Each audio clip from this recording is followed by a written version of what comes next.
So far in this module, you've learned how to use different operators like union, union all, intersect, and except. One of the most interesting additions to SQL Server syntax in SQL Server 2005 was the apply operator. It allows several queries that were previously impossible.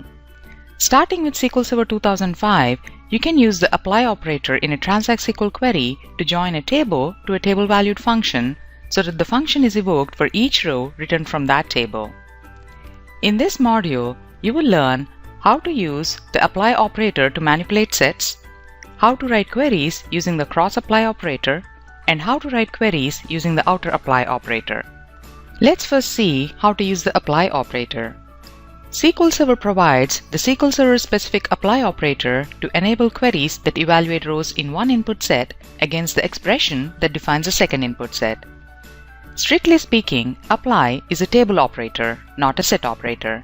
You will use apply in a from clause like a join rather than as a set operator that operates on two compatible result sets of queries. Now let's create a CTE and see how to use cross-apply to join the CTE with this function. Let's open a new query and start with the with clause. And let's call the CTE as product sales, which has product ID and the total sales. We'll use the as clause and do a simple select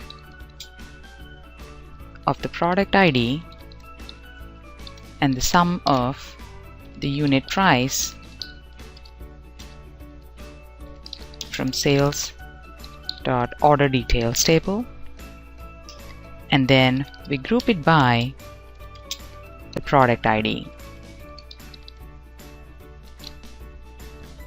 Now let's do a simple select from product sales, and let's call it PS, and let's call PS.product ID and PS.total sales, and let's use the alias of fn for the function, and let's get the product name from the function.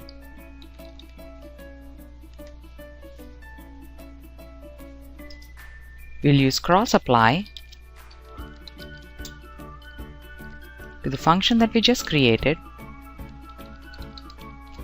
and then pass the ps.product ID as a parameter. And let's order by the product ID. And let's define the alias for the function as fn, and let's click on execute. It will display the product ID, total sales, and the product name as they appear in the sales order details table and using the function that we just created. So in this query, we first defined a CTE called product sales, and the CTE returns the total sales for each product as they appear in the sales.order details table, and then we use the CTE in the main select statement along with that function that we just created, using the cross-apply operator in the from clause to join the CTE to the function, just like we would use the operator to join a table or a view to the function. The apply operator supports two different forms, cross-apply and outer apply. You will learn more about these later on in this lesson. Conceptually, the apply operator is similar to a correlated subquery in that it applies a correlated table expression to each row from a table. However, apply differs from correlated subqueries by returning a table-valued result rather than a scalar or multi-valued result. For example, the table expression could be a table-valued function, and you can pass elements from the left row as input parameters to the table-valued function. Then, this table-valued function will be logically processed once for each row in the left table. To use the apply operator, you'll supply two input sets within a single from clause. Unlike the set operators you've learned about earlier in this lesson, with apply, the second or right input may be a table-valued function that will be logically processed once per row found in the other input. The table-valued function will typically take values found in the columns from the left input and use them as parameters within the function.